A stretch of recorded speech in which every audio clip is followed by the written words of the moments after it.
Congratulations, you've decided to uproot your entire life and march westward into the screaming void of manifest destiny.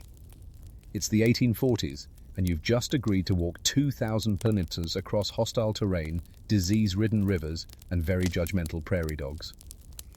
All because someone in a newspaper said there was free land out there if you were brave, stupid, or desperate enough to reach it. You're not alone. Dozens of other wagons roll along with you, all filled with hopeful faces and unexamined trauma.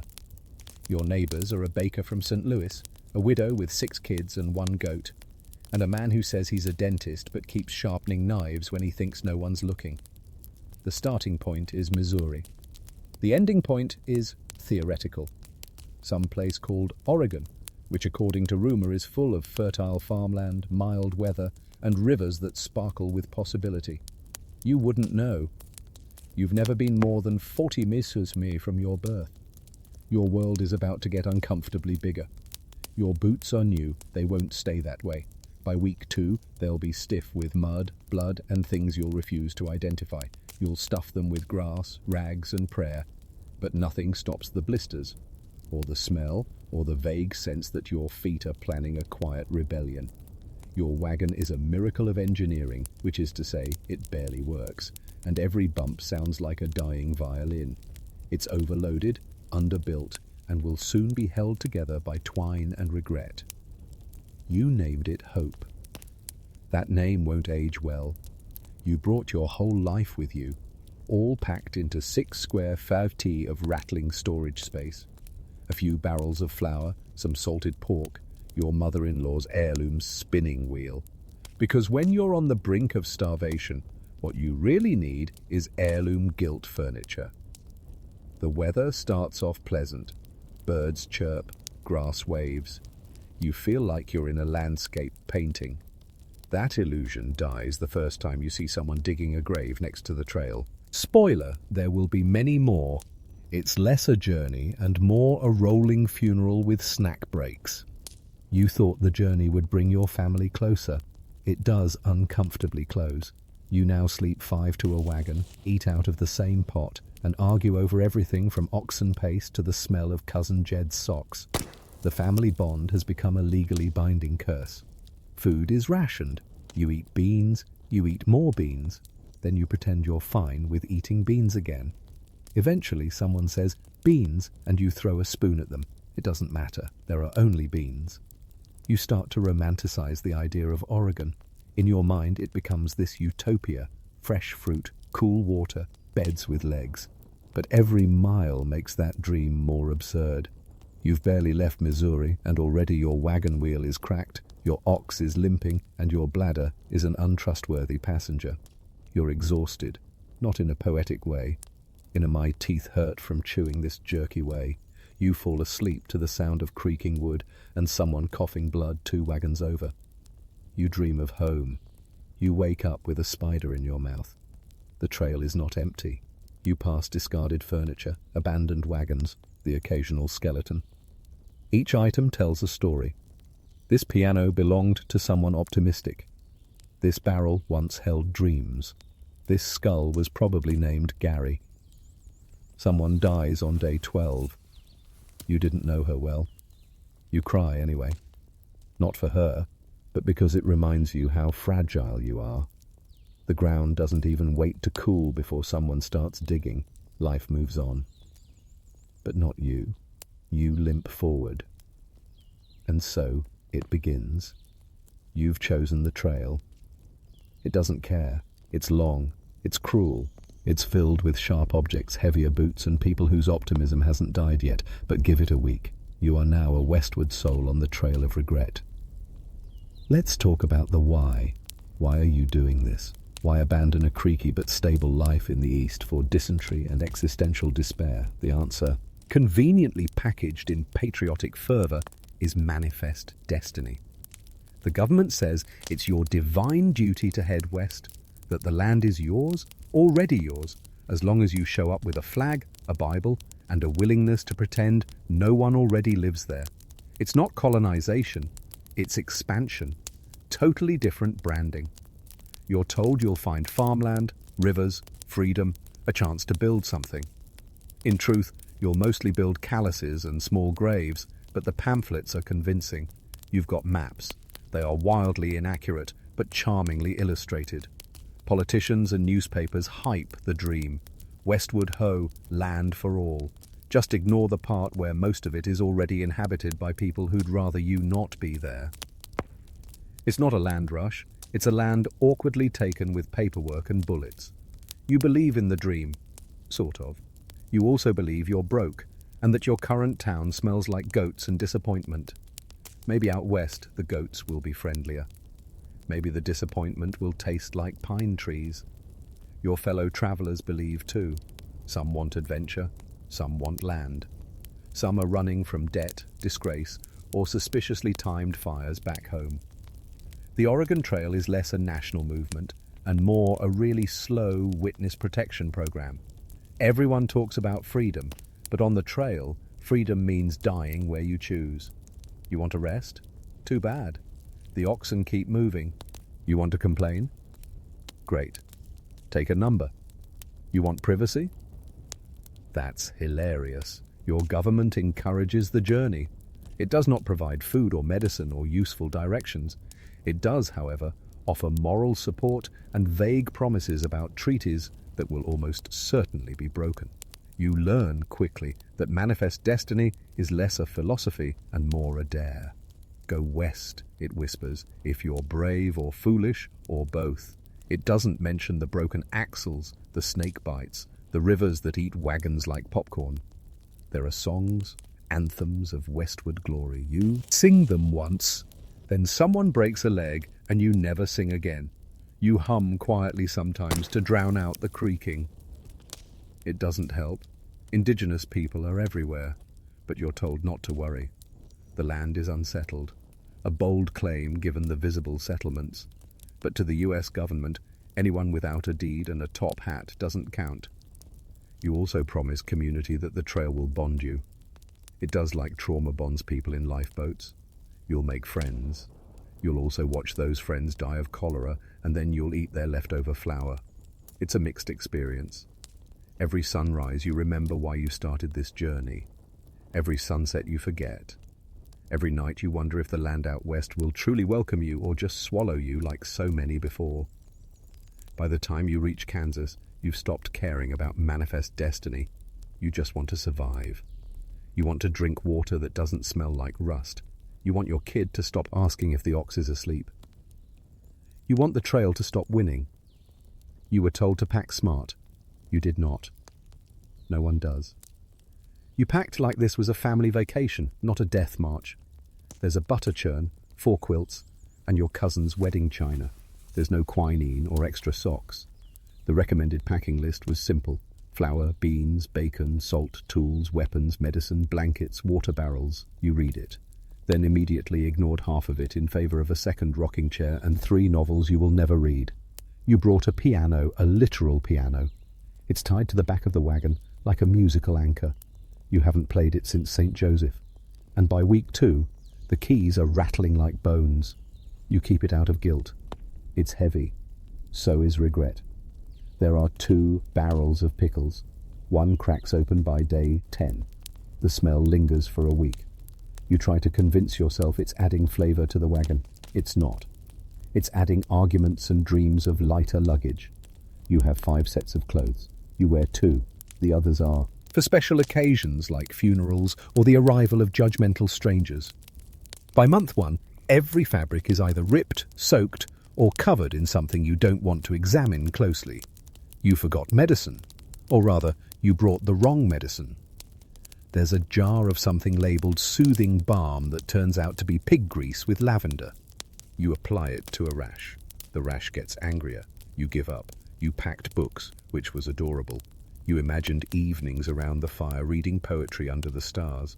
Instead, your evenings are spent vomiting or burying someone. The books become fuel.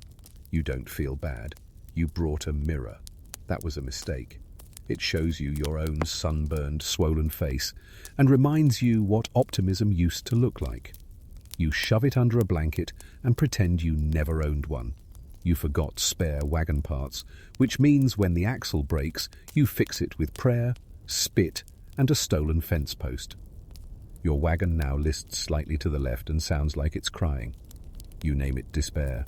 You brought a rifle but no bullets. You brought a skillet but no oil. You brought a comb, but no one with energy left to care about hair. Your packing job is a tragic poem written in broken straps and ruined hopes. Every unnecessary item becomes an enemy. Every extra pound slows the oxen, drags your wheels and makes you curse past you for thinking lace curtains would brighten the wagon. Spoiler, they don't. By week 4, you start throwing things out. A trunk, a chair, a porcelain doll that now terrifies you in ways you can't explain.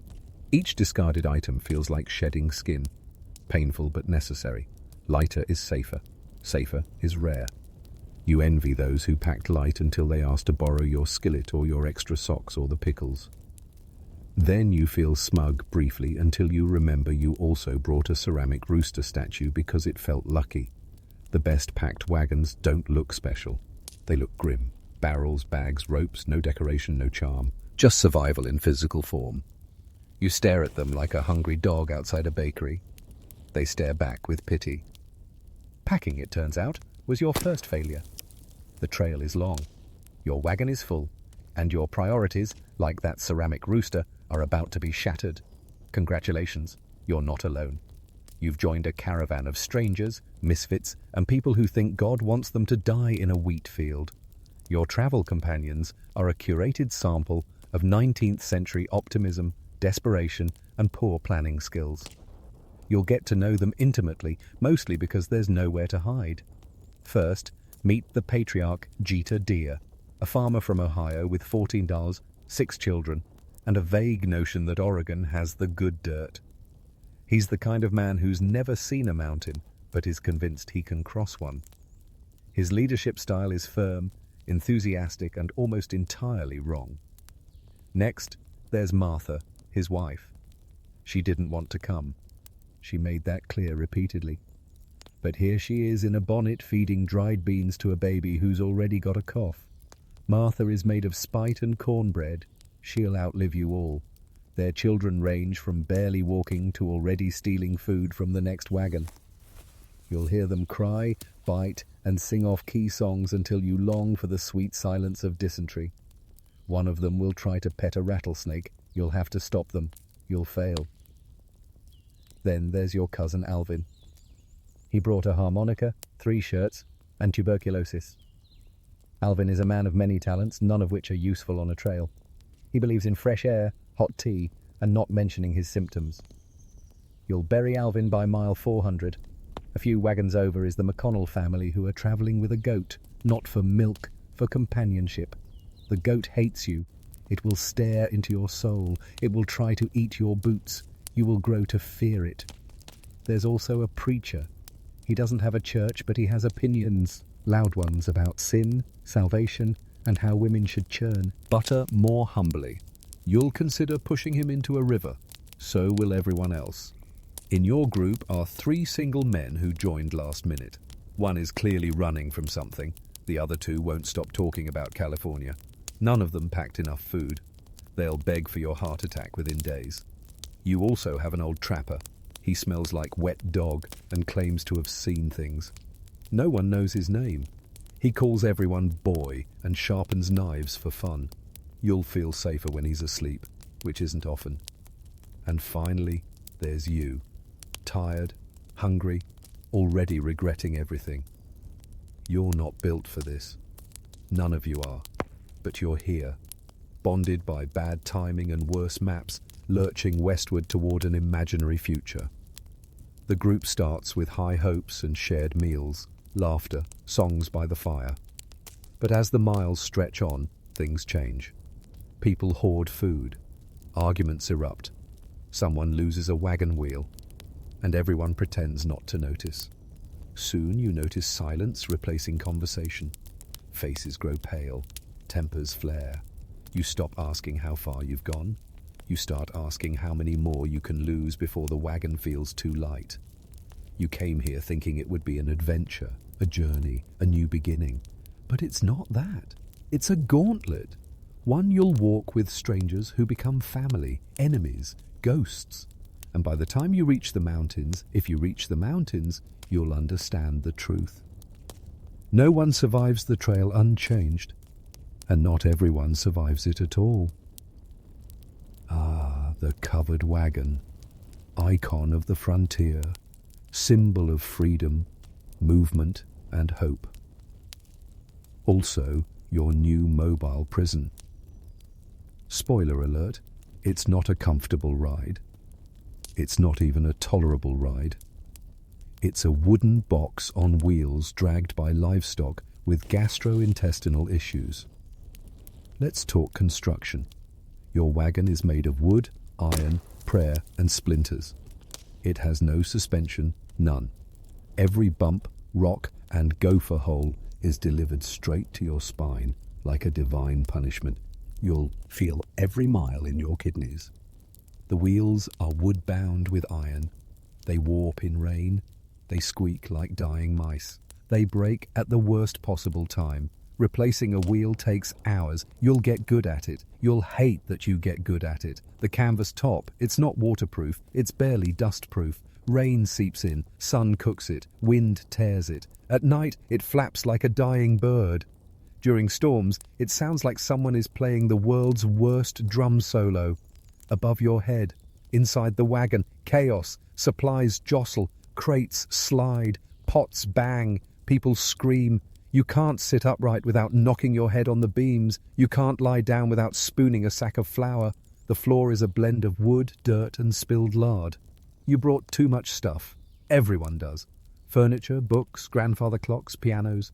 You'll throw it all out by week 2. But for now, it's your obstacle course. Congratulations. Your new home is a wooden coffin with bonus rattlesnakes. No one rides in the wagon for long. It's too bumpy, too noisy, and too likely to tip over and kill everyone inside. So, you walk beside it for hundreds of miles in boots, not designed for walking across rocks, mud, sand, and horse poop. Your oxmen hate you. They are large, slow, and temperamental. They stop for no reason. They collapse without warning. You'll learn more about animal flatulence than you ever wanted. Your respect for these creatures will grow, then die, then return in the form of silent pleading. The brakes. There are no brakes. You stop the wagon by yelling and pulling and praying. Going downhill is a nightmare. Going uphill is worse. You will dream of flat land. You will never find it. Steering also a joke. The wagon goes where the oxen go, which is not always the trail. Sometimes it's the river. Sometimes it's the side of a cliff. You'll try to guide them. You'll fail. They know you're a fraud. The constant motion wears on you. Your body aches, your feet blister, your hands develop calluses you didn't think were possible. Every day you think, surely it can't get worse, and then a wheel breaks again. You begin to bond with the wagon. You give it a name, you curse it, you apologize when you kick it. It's your captor and your companion. When it groans, you groan back. And don't forget what's underneath. Dust. So much dust. Fine. Choking. Endless dust. It gets into everything. Your clothes, your lungs, your soul. You will never be clean again. So yes, the wagon is iconic. It's also awful. It's not a chariot. It's not a home. It's a wooden trauma machine dragging you across a continent, one agonizing jolt at a time. And you'll miss it when it breaks down for the final time. And you have to carry your remaining possessions on your back. Day 1, you're excited. Day 2, you smell yourself. It's a special kind of stink, a blend of sweat, ox grease, unwashed socks, and hopeless ambition. You left civilization, and now civilization is leaving you one unpleasant bodily function at a time. You remember beds, you remember chairs, you remember bathing without needing a guard goat.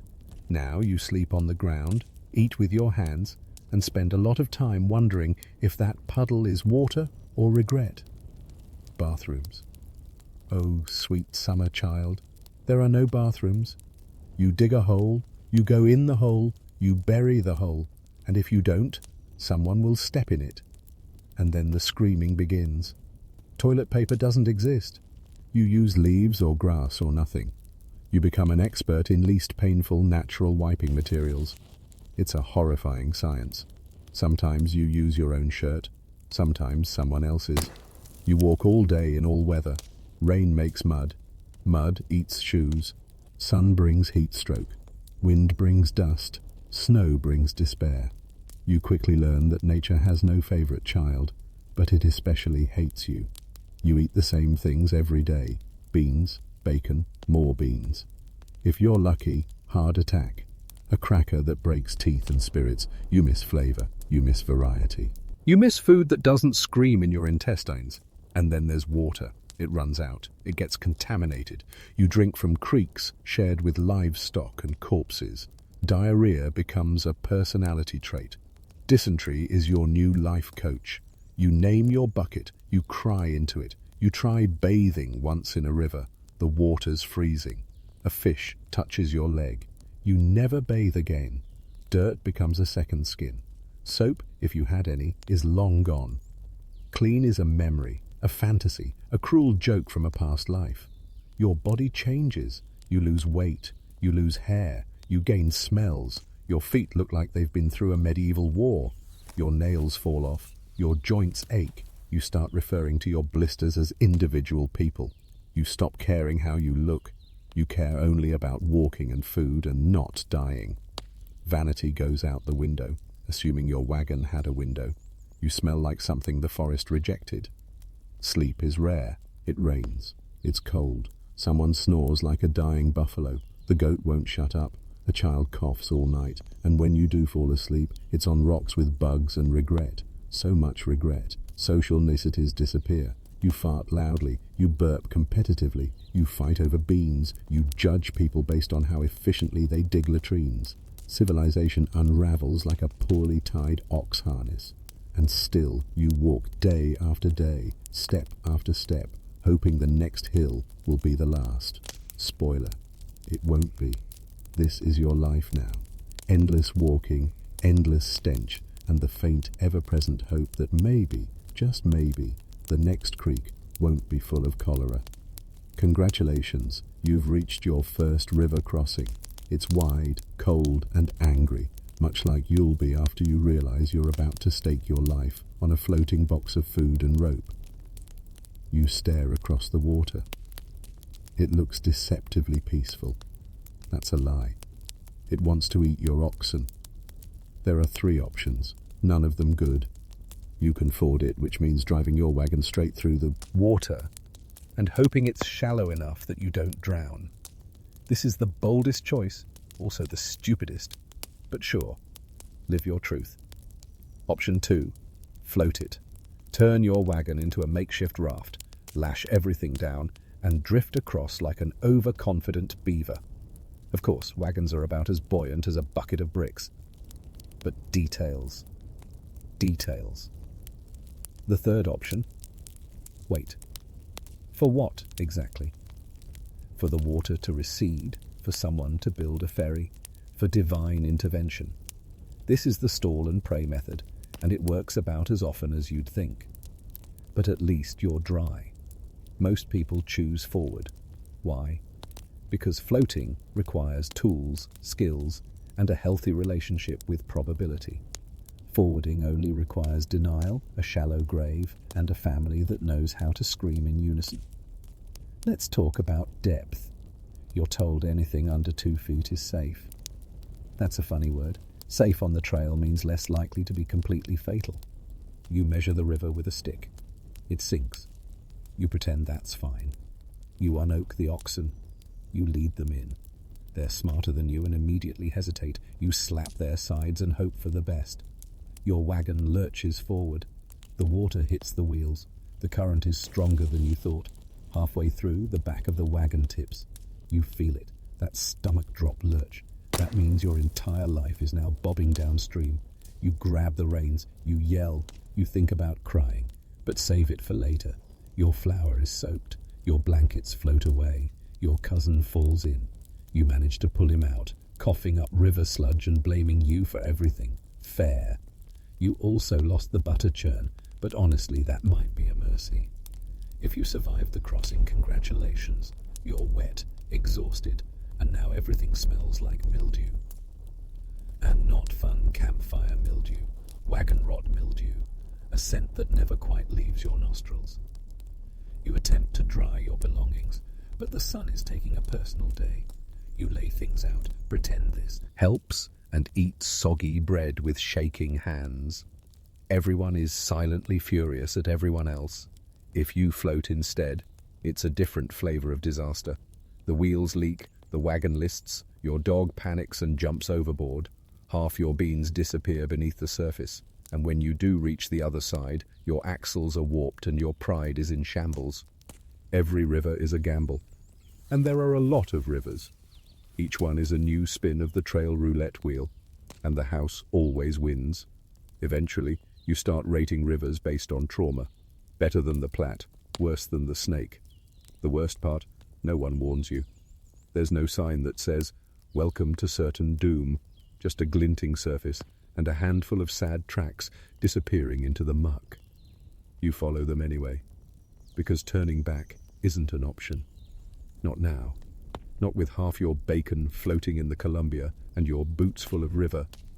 So, you press on, dripping, cursing, and dreading the next blue squiggle on the map. By now, your boots are ruined, your nerves are frayed, and your entire digestive tract has decided to launch a rebellion. Welcome to the real villain of the Oregon Trail disease. Not the dramatic kind. No, this is the slow, humiliating kind that makes you cautionary tale. Let's start with dysentery, the celebrity of trail diseases. If you're lucky, it begins with mild cramps. If you're not, it begins with a sudden sprint to the nearest shrub and ends with you digging your own grave mid-diarrhea. It's not glamorous, but it is frequent. Next up, cholera. Similar to dysentery, but more enthusiastic, cholera doesn't nibble, it lunges. You'll go from fine to skeleton cosplay in a matter of hours. It dehydrates you faster than a campfire confession and leaves you twitching in the dirt.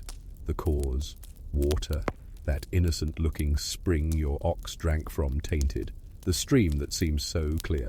Spoiler, not clear. You've been sipping a bacterial cocktail garnished with raccoon disappointment. Hand washing. Adorable.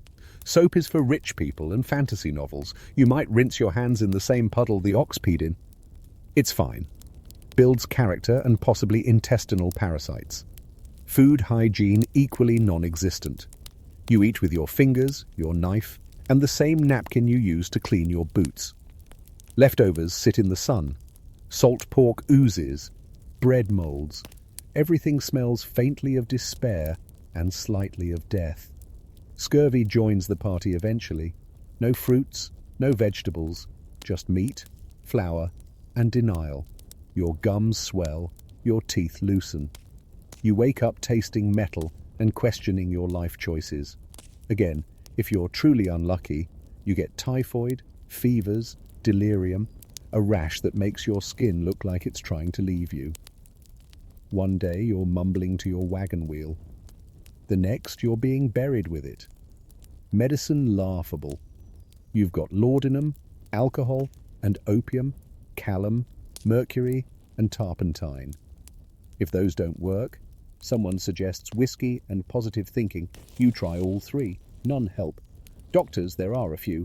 Travelling quacks with wagons full of jars and charisma. They'll bleed you, blister you, and recommend you walk it off. Their survival rate is slightly lower than chance.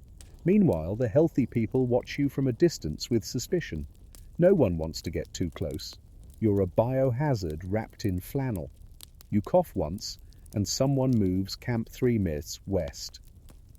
Rest? Impossible. You're either jostling in a wagon or collapsing in damp grass. Sleep comes in bursts. Lucid moments are rare. Most of your memories from this period involve moaning into a boot for comfort. Eventually, the fever breaks, or it doesn't. Either you wake up starving, or you don't wake up at all. Your body is carried off and buried near a trail marker. A boot is placed on the grave.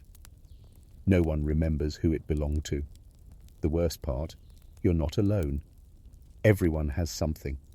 A cough, a rash, a suspicious limp. Illness is just another member of the wagon party. One that doesn't help pull the load, but still demands half the rations.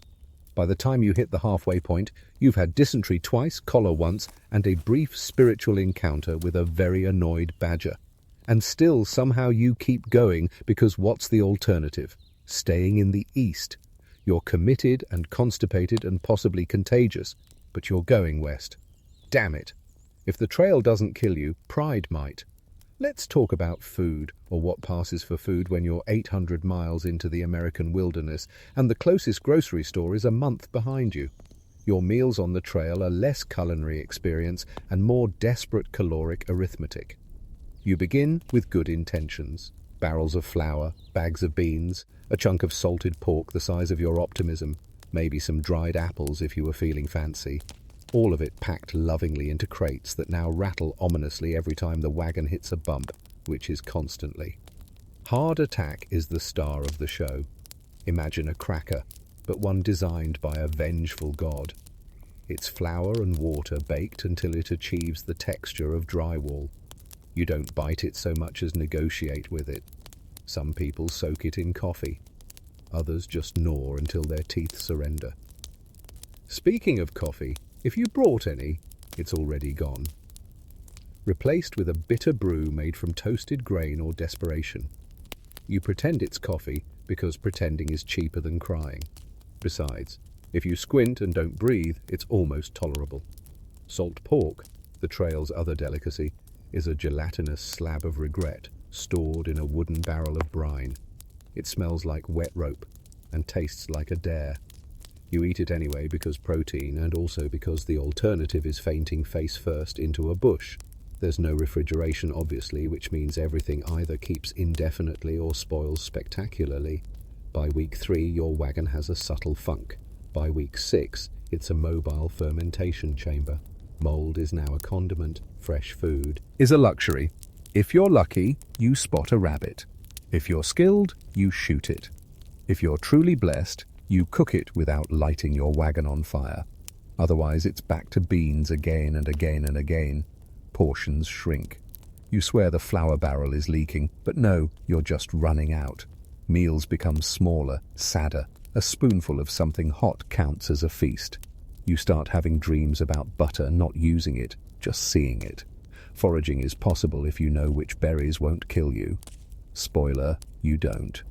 So, you ask the old guy in the group who claims he's part Cherokee. He isn't. You spend the next day vomiting anyway. Hunting becomes a fantasy. You brought a rifle. You did not bring aim. You waste 3 bullets trying to hit a squirrel. And now you're down a meal and 3 bullets. The squirrel is still laughing in the distance. Cooking is a nightmare. Wind, dust, and swarms of insects eager to investigate your pot. Fires take forever to start, burn too hot, or go out entirely. Everything is undercooked or overboiled. Texture is a rumor. Dishes, a stick, and a splash of stream water. Hygiene is a dream you had back in Illinois. You wipe your hands on your pants. Your pants are already covered in bacon grease, blood, and fear. It doesn't matter. Sometimes you don't eat at all. Storms, wagon delays, or we thought we had more situation leaves you chewing on the corners of hope. Your stomach growls. You growl back. This is fine. Eventually you consider eating something unconventional. Shoe leather, bark, a candle. You joke about it. Then you stop joking. Hunger does that. It turns punchlines into dinner plans. You keep moving, keep chewing, keep regretting that piano you packed instead of another sack of beans. You dream of pie. You wake up to heart attack again. It's bedtime on the trail. That phrase is misleading. There are no beds, just the ground. Uncompromising, uninviting, and always slightly damp in ways you can't explain. Welcome to the worst sleep of your life. Your options are simple. Sleep in the wagon or sleep outside. The wagon is a wooden coffin with wheels packed with flour, crying children, and possibly a goat. It smells like feet and despair. But hey, at least you're dry. Outside, you're at the mercy of nature. And nature is mean. Wind, rain, mosquitoes the size of ambition, and occasional visits from creatures that want your food or your warmth or your soul. There's no mattress, just your blanket, now stiff with trail dust and the occasional mystery stain. You lay it on packed dirt and call it good. You try not to think about the things crawling underneath. Pillows. You bunch up your coat or your shirt or whatever hasn't been chewed on by mice. Neck support is a luxury. You wake up with a sick that feels biblical. If your spine wasn't misaligned before, it is now. Noise is constant. Wagons creak. People snore. Someone's baby wails at full volume until dawn. You try to muffle your ears with a sock. It doesn't help. Silence is a myth. Sleep is a negotiation. Temperature is another problem. Days are blazing, nights are freezing. You sweat through your shirt at sunset and wake up with frost in your beard. Every night is a battle between overheating and hypothermia. Bugs. Yes, all of them. Fleas, flies, spiders, ants.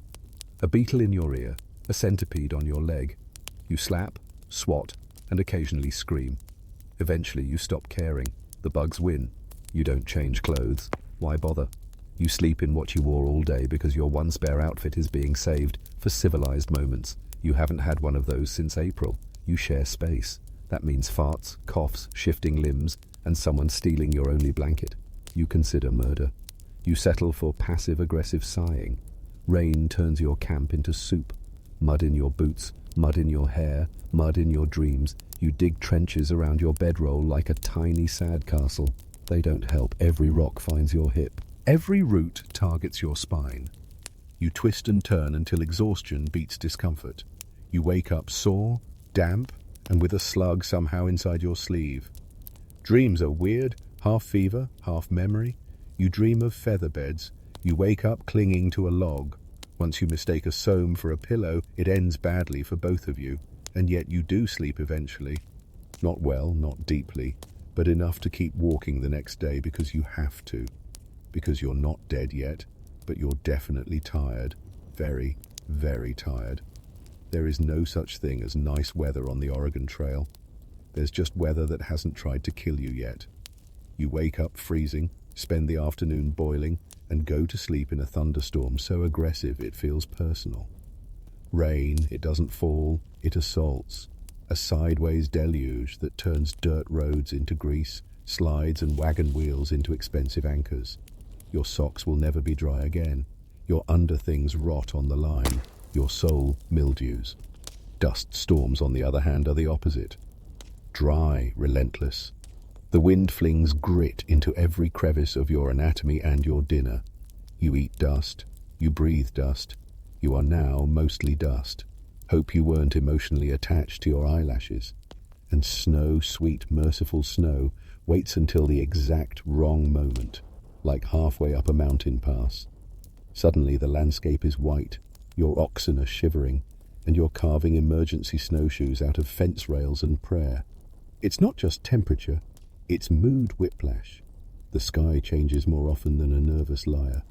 1 hour it's calm and sunny, the next your wagon cover is airborne, and you're chasing it through a field while screaming words not found in any Sunday sermon. Lightning strikes just close enough to remind you that nature has opinions. Thunder hits with a baseline you feel in your bones. Children cry. Adults pretend they're not. Even the goat looks concerned. And goats don't care about anything. Heat is the slow killer. Days stretch like drying leather. The trail becomes a convection oven. Water skins go warm. Salt crusts your face. You lie down for a nap and wake up half-cooked. Flies hum over you like they've made dinner reservations. Cold is sharper. It doesn't kill quickly. It negotiates. Frost bites at your fingers. Wind laughs in your ears. You curl up near a fire that smokes more than it warms and wonder if your toes will still be attached in the morning. Storms collapse wagons, drown oxen, and erase trails. 1 minute you're following a clear, rutted road. The next you're guessing directions based on the way. Trees look slightly ashamed of themselves. You try to predict the weather. You listen to the old man in your party who says things like, "Feel it in my bones. His bones are wrong. His bones get everyone soaked. Stop trusting bones." There's no weather report, no warnings, no Doppler radar, just clouds that roll in like the opening act to an execution. And wind that rearranges your hairstyle with spite. Sometimes you outrun it. Usually you don't. Sometimes you huddle under the wagon. Sometimes you dig a trench and hope lightning prefers taller targets. Every storm is a gamble, and you are the chips.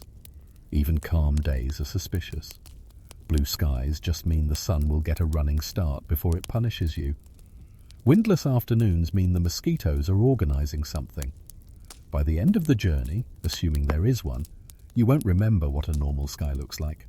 Just an endless loop of too hot, too wet, too cold, and too ominously quiet. You set out chasing sunlight and end up haunted by it. Congratulations, you've survived another day of the trail's emotional weather roller coaster. Just wait till tomorrow. The Oregon Trail doesn't just kill you with grand disasters. No, it prefers smaller, pettier deaths. Deaths you can't even brag about in the afterlife. Welcome to the section where gravity, carelessness, and wagon wheels team up against you. First, let's talk falling. You fall off the wagon a lot. There's no suspension, no seat belts, just wooden benches that splinter at the worst possible moments. One jolt and you're face first in a prairie puddle.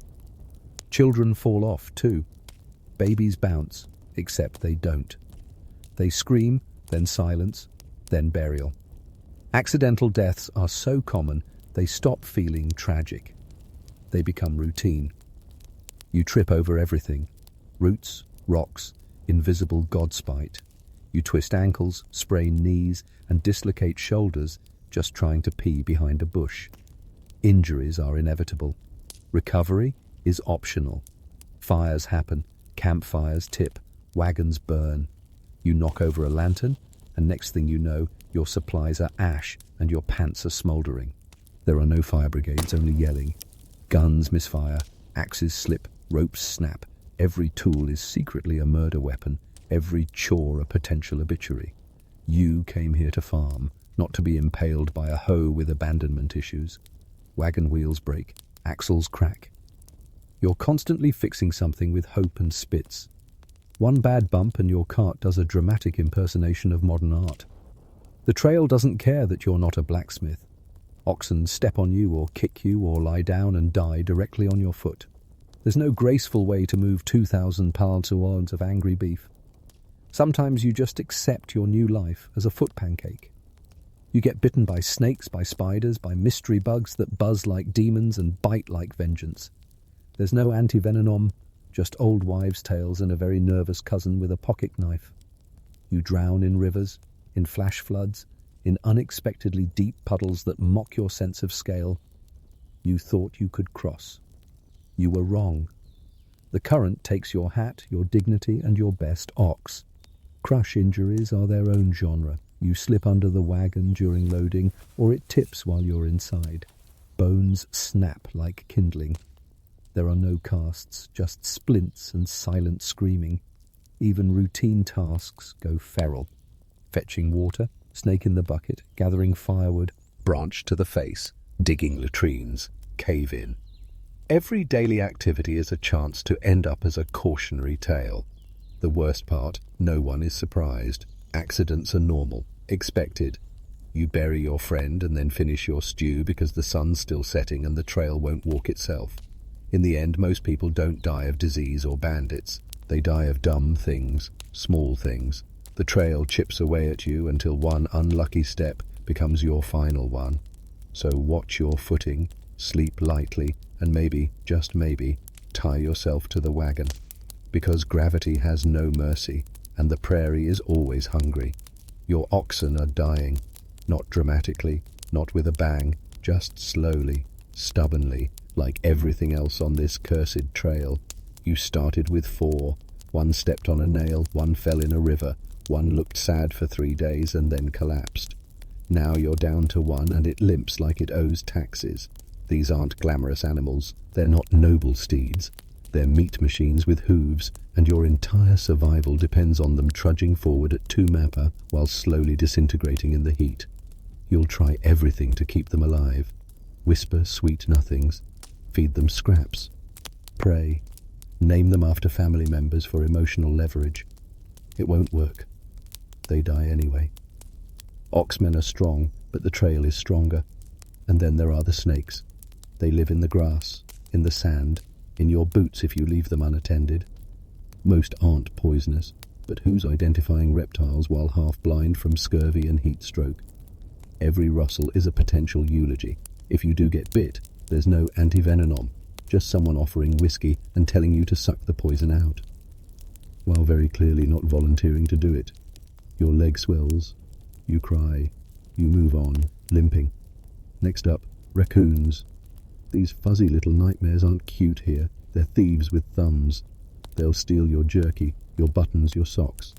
They've been known to drag entire loaves of bread into the woods. Like furry pirates with a gluten obsession.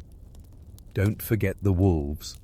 They watch from a distance, always glowing eyes in the brush. You tell yourself they're scared of you. That's cute. They're not. They're just waiting for the ox to finish dying so dinner can begin. Occasionally, you'll spot a deer and fantasize about fresh meat. You load your musket fire and miss by a mile. The deer looks at you with contempt and saunters off. You eat another piece of hard tack and wonder what failure tastes like. Hint, it's this. Then comes the bear, just one big, quiet, very curious about your supplies. You freeze. It sniffs your flour. You wet yourself slightly. It leaves. You spend the next 3 nights jumping at squirrel sounds and reconsidering every decision that led you here. Chickens. If you brought them, they're gone now. One flew off. One was eaten. The last one gave up and became emotionally unavailable. Eggs are a memory. Feathers blow through the camp like broken dreams. Horses fancy, fast, expensive, and very good at breaking legs in the exact middle of nowhere. You might trade one for medicine or a wagon wheel, or because you're hungry and the stew pot's looking lonely. Your dog, if you had one, is the only creature who doesn't hate you. He sticks by your side, licks your hand, growls at danger until he eats something bad and dies behind a bush. You hold a funeral. You pretend you're not crying. Animal dung litters every trail. You step in it constantly, sometimes barefoot. The smell becomes part of you, woven into your skin, your clothes, your soul. You stop noticing, others don't. And yet, with all the threats, real and imagined, the worst part is the silence. When the animals are gone, no hoofbeaters, no barking, just creaking wheels and coughing humans. You miss the noise, you miss the life, because now it's just you on foot alone, pulling your own damn wagon. Let's talk about the people who are already here. The ones who didn't invite you, who didn't ask for your wagons, your diseases, or your manifest destiny. You call them Indians. They call you the reason everything is on fire. At first, it's just rumors, whispers in camp. They're watching us. They stole some oxen. They're going to scalp us in our sleep. No proof, just fear. And fear multiplies faster than life in a shared blanket. Most encounters are peaceful. A trade, a wave, a quiet nod from a man on horseback. But your wagon mates are on edge. They grip rifles. They tell stories. They forget that native people aren't NPCs in your Westwood fantasy. They're human. They're home. You meet a family. Chansonnier, maybe. They offer fish. You offer flour. It's awkward. Nobody smiles. But for a moment, it's okay. And then someone in your group ruins it by asking if they're friendly, as if friendliness is the default response to invasion. Some tribes charge tolls, want payment for crossing sacred land. You grumble, complain, hand over beads or bullets or whiskey, then you move on. But the resentment simmers, not theirs, yours, because you think you have a right to be here. Your map calls this place unsettled, which is a fun word for actively occupied by people with functioning societies who just didn't write in English. But that doesn't stop your group from acting like pioneers, like heroes, like victims. And sometimes, not always, but sometimes, violence happens. A misunderstanding, a stolen cow, a drunken insult. Someone fires a shot, someone doesn't get back up. Now you're running or hiding or digging shallow graves and pretending you're still in control.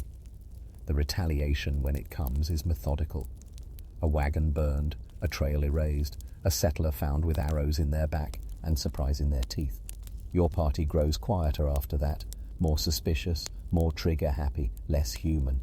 You pass villages empty, abandoned, maybe moved, maybe not. You wonder what they looked like before you got here, before the trail turned everything into a statistic, before your diseases introduced themselves without shaking hands. You'll hear other settlers brag about shooting savages as if it's sport, as if the land doesn't belong to them. You say nothing, or maybe you laugh. It's easier than guilt. Guilt needs reflection. You don't have time for that. Between dysentery and wagon repair, a missionary in your party insists they can convert the natives, teach them decency. You watch him try. You watch him fail. You watch him quietly leave a carved cross on a tree and pretend that's progress. There's a child in one tribe who waves at you. You wave back. It feels wrong, like a peace treaty made from kindling. But for 1 second, you remember that not everything is hostility and horror, just most of it. Later, someone in your party gets sick. A local healer offers herbs. You hesitate, then accept. The sick man recovers. You say, "Thank you." The healer nods. Neither of you mentions the burning church 2 valleys over. And then you keep going, always west, always convinced that this is your land, that the trail is yours, that history will see you as a pioneer, not a thief with a wagon and a dream. But the land remembers, and so do its people. There's a pattern now, a rhythm. It begins before dawn with someone coughing, a baby crying, or a rooster nobody brought, but who somehow exists anyway. You open your eyes to condensation, body aches, and the stiff realization that it's another walking day, because they're all walking days. You emerge from your blanket like a resurrected corpse, stretch your spine until it makes noise and step barefoot into damp dirt and your own poor decisions. Someone's already boiling coffee. Someone else is trying to convince their ox not to die. The sun hasn't risen, but your blood pressure has. Breakfast is fast, dry bread, last night's beans, coffee that tastes like disappointment and slightly of sock. You eat standing up. You don't taste it. You just absorb it like a sponge with teeth, then packing everything back in the wagon. Food crates, bedrolls, tools, regret. You fold your tent like it personally wronged you. You lash it all down with fraying rope and increasingly creative profanity. Someone's hat blows away. They let it go. The walk begins again. 2 mid an hour. The sound of boots on gravel. Wheels creaking. Someone humming off key. You walk behind the wagon because the front's too dusty. You walk beside it because the back smells like ox fart. There's no winning. You pass trees, bushes, grass, dirt, slightly different dirt, rocks that look like other rocks. A snake, maybe. You hallucinate that it's your uncle. You don't blink. The sun rises higher, and with it, the stench of your own humanity. Mid-morning, water break. A canteen passed around like communion. Someone's foot is bleeding. Someone else stepped in something. Your socks are damp. You don't remember why. You keep walking. Lunch, heart attack, and dreams. A piece of jerky if you're lucky. You sit on a log that immediately tries to give you splinters. Someone reads aloud from a Bible or a journal. No one listens. Everyone chews like life is a punishment. The second walk is worse. Always. Blisters bloom, tempers flare, children whine, adults whine louder. You start to hate everyone, including yourself. You want to scream, but there's nowhere to scream except the sky, and the sky doesn't care. Mid-afternoon, a wagon wheel squeaks ominously. Someone throws up. Someone else invents a song about mud. You all hate it. It becomes the anthem of your despair. You'll be humming it in your nightmares. Evening. Camp again, fire again, cooking again. You dig a small hole for your bathroom needs and cry into it a little. Someone burns the beans. Someone else burns their hand. You pretend it's funny. It isn't. You eat, you groan, you swat flies. You wonder how many more days this will go on. The answer is always too many. Bedtime is a vague concept. You lay down when it's dark or when your legs stop functioning, whichever comes first. You lie still, staring at the canvas above you, listening to snores, farts, distant howls, the sound of your soul trying to escape through your ears. And then it starts again. Finally, something to look at. A milestone, not a metaphor. An actual literal chunk of rock in the middle of endless soul-melting prairie. You see it from miles away. Your wagon mates cheer. You squint. It's a rock. Chimney rock, they call it. It juts out of the earth like a stone middle finger aimed at your optimism. Supposedly, it's a big deal. You were told it would be majestic. It's pointy. You want to be impressed. You are not impressed, but you pretend. You clap weakly. Someone sketches it. Someone else says, "Wow, we're really doing it." No one reminds them they lost 3 oxen and their last jar of lard 2 days ago. Let them have this. You camp nearby. It's windy. The dust gets in everything. Your socks, your mouth, your personality. But it's okay because the rock is there watching you, judging you. Later, Independence Rock. It's a blob, a round, lumpy hill of granite with names carved into it by people just as exhausted as you, only with slightly more hope and better handwriting. You add your name, or try to. The knife slips, your finger bleeds. You smear a crude initial into the stone and call it good. It feels historic. It also feels infected. People treat these rocks like holy sites. They pray, they cry, they picnic. You stare at them like a man who's been promised salvation and handed a brick. You wonder if the rocks were more impressive before your soul turned to leather. There's talk around the fire. Halfway there. We've made it. From here on, it gets easier. These are lies. Sweet, delicious lies, seasoned with false hope and sunstroke. Other rocks follow. Devil's Gate, Scott's Bluff. Each one brings a tiny moment of triumph followed by the crushing weight of, "Oh God, we are still not done." You stop naming them. You stop caring. The real milestones are internal. First time, your toenail falls off. First time you eat spoiled pork and don't even complain. First time you laugh when someone dies because you're out of tears. You start marking time by which party members are still alive. Remember when Margaret had both eyes? Remember when the dog could bark? Remember laughter. Each milestone chips away a little more of your optimism, your innocence, your ability to feel joy in the presence of rocks. Eventually, even the landmarks become background noise. You stop looking up. You stop pointing.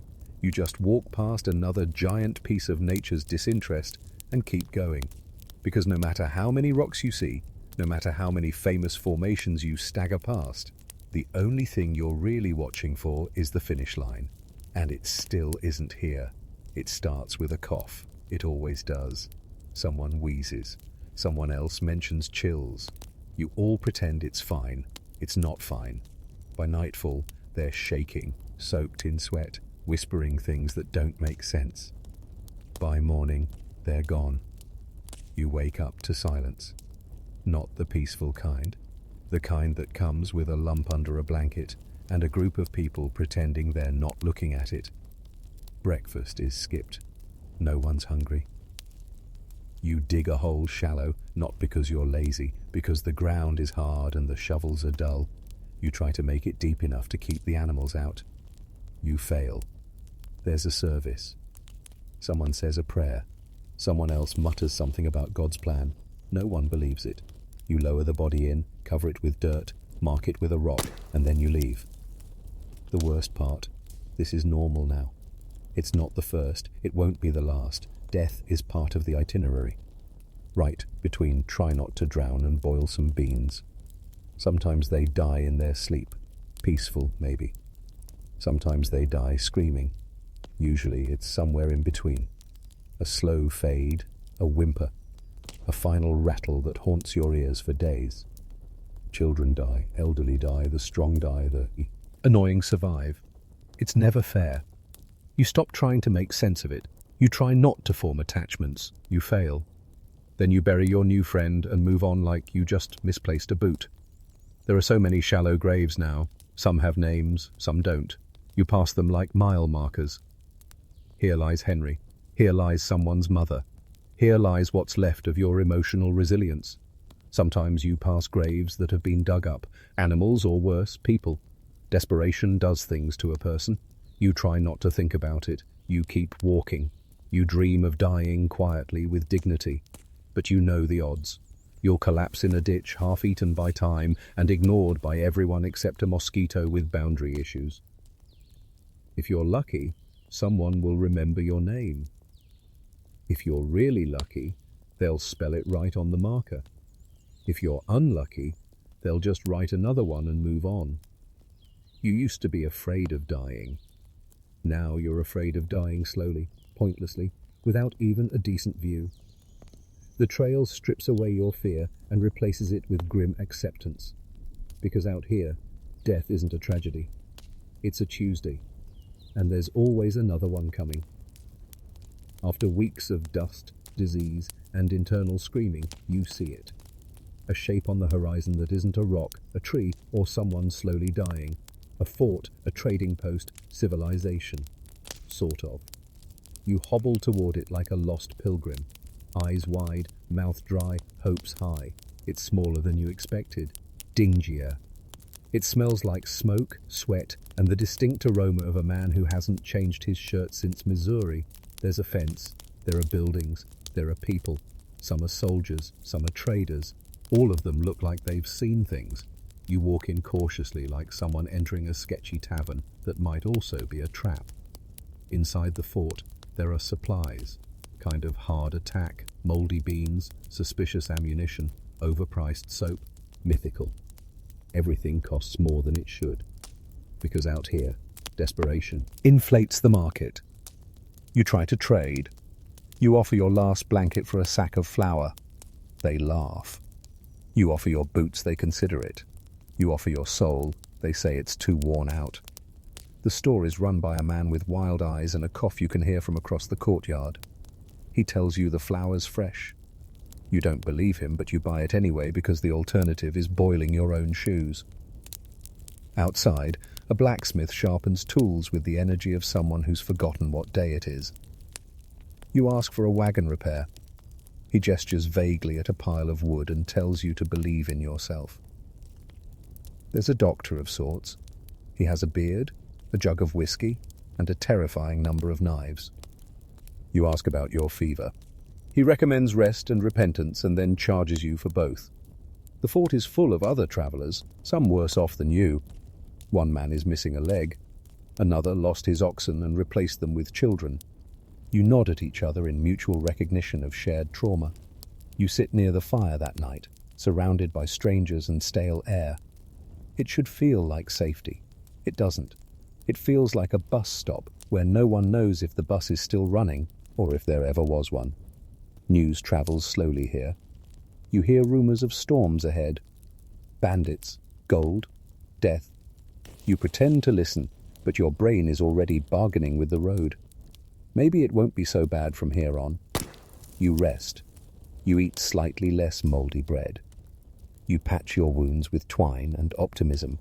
You think, maybe we'll make it. You won't, but it's nice to think so. And then you leave back onto the trail into the unknown. The fort disappears behind you like a weird fever dream with bad customer service. But for a brief, fleeting moment, it was almost enough. You did it somehow. You've arrived. Oregon, the land of promise, the shining western horizon, the place where dreams go to put on pants and start farming. You roll into the Willamette Valley like a soldier who forgot what victory feels like. You have one working wheel, half a sack of flour, and the thousandy stare of someone who's seen too many rivers and too few outhouses. The grass is green, the air is clean, the sky is blue, and none of it feels real. You keep expecting to wake up in a ditch with a mouthful of dirt and a raccoon trying to steal your last sock. Your party has changed. Fewer people, more silence. Even the survivors are different now. Thinner, quieter, faces carved by wind and regret.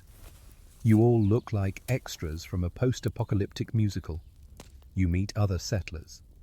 They welcome you politely, awkwardly, like they're not sure if you're there to farm or just haunt their property. You try to smile, your lips crack, you bleed a little. You stop smiling. You look at your new land. It's fertile, they say. Ready for planting, they say. You see trees, mud, and something that might be a bear. You wonder how much wheat you can grow before you starve. You build a shelter badly. You cut down trees slowly. You dig a hole and call it a root cellar. Your hands bleed. Your back screams. You begin to miss the trail, not because it was better, but because at least it had momentum. Your clothes are rags. Your boots are memories. Your skin is sunburned in places you didn't know could sunburn.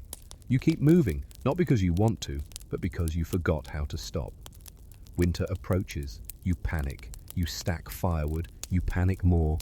You kill a chicken. You cry about it. Then you eat it and cry again. Someone mentions starting a school. Someone else wants a church. You just want a bed that isn't made of regret and pine needles.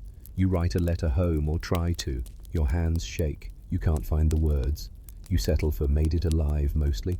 Then you burn it because there's no post office and the wind already knows your secrets. You try to sleep. The silence feels wrong, too quiet. You miss the wagon wheels, the coughs, even the cholera in a weird way.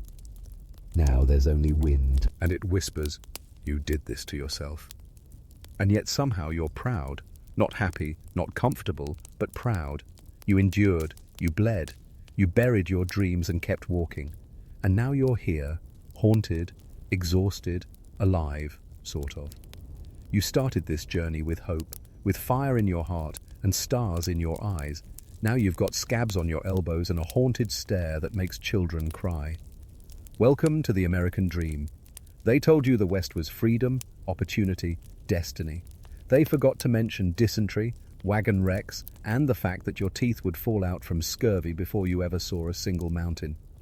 They called it manifest destiny, a phrase so cheerful it practically whistles. In reality, it was a meat grinder with nice branding, and you marched straight into it with a song in your heart and flour in your bag. You left behind a world of structure, cities, families, indoor plumbing. You traded it for wilderness, wolves, and a lifelong resentment toward rivers.